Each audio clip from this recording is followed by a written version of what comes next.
सविस्तर बातम्यांना सुरुवात करूयात। बातमी नाशिकमधून आहे। एकीकडे नाशिकचे रस्ते खड्ड्यात गेलेले असताना दुसरीकडे मात्र नाशिक शहराशी संबंधित असलेले भाजपचे राहुल ढिकले, देवयानी फरांदे, सीमा हिरे आणि राष्ट्रवादी अजित पवार गटाच्या सरोज अहिरे या चारही आमदारांच्या घराबाहेर रस्ते मात्र चकाचक आहेत। त्या रस्त्यांवर एकही खड्डा बघायला मिळत नाहीये। त्यामुळे आमदारांनो जरा आमच्याकडे सुद्धा लक्ष द्या असा प्रश्न आता नाशिककरांकडून उपस्थित केला जातोय। नाशिक शहरातली ही चार दृश्य आपण पाहतोय। राहुल ढिकले यांच्या घराबाहेरचा रस्ता, दुसरीकडे देवयानी फरांदे, सीमा हिरे आणि त्या पाठोपाठ सरोज अहिरे यांच्या घराबाहेरील जो रस्ता आहे तो आपल्याला चकाचक असल्याचं पाहायला मिळतंय। तिथे कुठेही खड्डा पाहायला मिळत नाहीये। मात्र दुसरीकडे नाशिक शहरातील खड्ड्यांमुळे अनेकांचा बळी गेलेला आहे। या रस्त्यावरून या खड्ड्यांवरून अनेक आंदोलनं झाली। त्यामुळे आता या लोकप्रतिनिधींनी आमच्याकडे सुद्धा लक्ष द्यावं अशी माफक मागणी आता नाशिककर करतायत।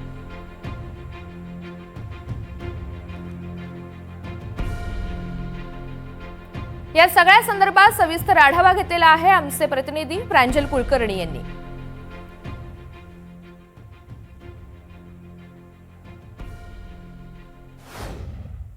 नाशिक शहरातील रस्त्यांची मोठ्या प्रमाणावरती दुरावस्था झाली आहे। रस्त्यांवरती खड्ड्यांचं मोठ्या प्रमाणावरती साम्राज्य हे पसरलं आहे। त्यामुळे नागरिकांना त्रास सहन करावा लागतोय। जीव मुठीत घेऊन अनेक ठिकाणी प्रवास करावा लागतोय। आतापर्यंत 4 जणांचा बळी देखील या खड्ड्यांनी घेतलेला आहे। त्यामुळे एकंदरीतच प्रशासन जागं होणार तरी कधी असा प्रश्न नाशिककरांकडे उपस्थित केला जातोय। अनेक ठिकाणी आपण जर बघितलं तर खड्डे बुजवायला तात्पुरती मलमपट्टी करण्याला देखील सुरुवात ही झालेली आहे। मात्र एकीकडे ही परिस्थिती असताना दुसरीकडे मात्र नाशिक शहरातील जे 4 आमदार आहेत त्या चारही आमदारांच्या घराबाहेर रस्ते जर बघितले तर चकाचक असे रस्ते जे आहेत ते बघायला मिळत आहेत। आणि त्यामुळेच नाशिककरांकडून प्रश्न उपस्थित केला जातोय तर आमच्याच नशिबी असे खराब रस्ते का? आमदार राहुल ढिकले यांच्या घराबाहेर खरं तर सिमेंट कॉन्क्रीटचे रस्ते आहेत। तसेच रस्ते हे मध्यचे जे आमदार आहेत भाजपच्याच देवयानी फरांदे यांच्या घराबाहेर देखील जवळपास 100 ते 200 मीटर अंतरावरती सिमेंट कॉन्क्रीटचे रस्ते हे आहेत। सीमा हिरे ज्या भाजपच्या पश्चिमच्या नाशिकच्या आमदार आहेत त्यांच्या घराबाहेर बघितलं तर डांबरी हा रस्ता आहे। मात्र तिथून देखील आजूबाजूचा जो काही परिसर बघितला तर त्या डांबरी रस्त्यावरती देखील एकही खड्डा जो आहे तो नजरेस पडत नाही। तर नाशिक शहर आणि काही ग्रामीण भाग ज्यांच्याकडे येतो त्या राष्ट्रवादी अजित पवार गटाच्या आमदार सरोज अहिरे यांच्या घराबाहेर जरी आपण बघितले तर तीच परिस्थिती दिसून येते। रस्ते जे आहेत ते खरं तर चकाचक बघायला मिळत आहेत। आणि एकंदरीतच बघितलं तर आमदारांनी खरं तर आता नाशिक शहरातील तरी रस्त्यांवरती लक्ष हे घालावं, हे शहरातील रस्ते लवकरात लवकर दुरुस्त करावे, त्यासाठी आमदारांनी आता पुढाकार घ्यावा अशी देखील मोहीम जी आहे ती सोशल मीडियामध्ये सुरू झालेली दिसून येते आहे। कॅमेरा विकी पारसह प्रांजल कुलकर्णी, NDTV मराठी, नाशिक।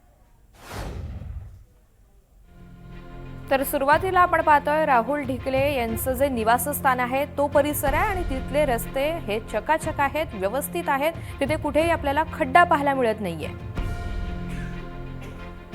त्या पाठोपाठ देवयानी फरांदे त्यांच्या निवासस्थानाचा हा संपूर्ण परिसर आहे जिथे कॉन्क्रीटचे रस्ते आहेत, तिथे खड्डे पाहायला मिळत नाही, वाहतूक ही व्यवस्थित सुरू आहे।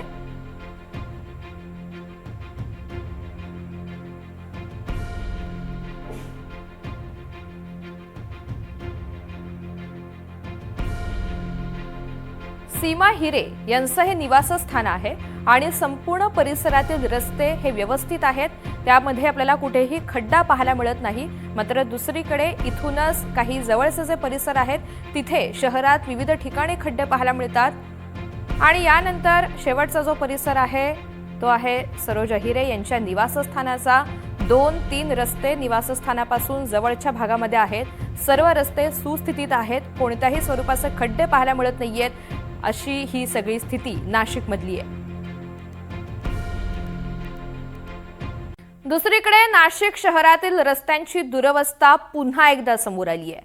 चक्क नाशिक महानगरपालिकेसमोरील पंडित कॉलनी परिसरामध्ये रस्ता 4 ते 5 फूट खचल्याची घटना घडली आहे। शहरभर खड्ड्यांमुळे नागरिक त्रस्त झालेले असताना मनपाच्याच दारात रस्ता खचल्यानं कामांच्या गुणवत्तेवर मोठं प्रश्नचिन्ह उपस्थित होत आहे।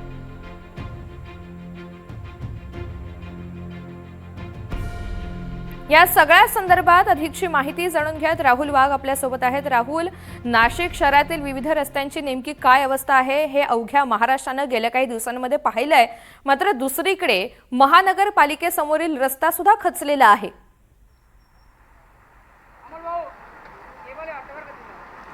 ऋतुजा, निश्चितच आपण जर बघितलं तर संपूर्ण नाशिक शहर हे खड्डेमय झालेलं होतं आणि NDTV मराठीने गेल्या 15 दिवसापासून ही संपूर्ण मोहीम चालवलेली आहे आणि चक्क नाशिक महानगरपालिकेसमोरच हा रस्ता खचलेला होता. त्या संपूर्ण पंडित कॉलनी परिसरामध्ये हा रस्ता खचलेला होता आणि आपण ही बातमी आता 1 तासापूर्वी दाखवलेली होती आणि हा NDTV मराठीच्या बातमीचा कुठेतरी इम्पॅक्ट म्हणावा लागेल. तातडीने महानगरपालिकेचे अधिकारी व कर्मचारी सर्व मशिनरींचे या ठिकाणी दाखल झालेले आहे आणि तत्काळ या ठिकाणाचं काम हे सुरू करण्यात आलेलं आहे. मात्र असं जरी असलं तरी उशिरा का होईना नाशिक महानगरपालिकेला आता या ठिकाणी जाग आलेली आपल्याला दिसून येते.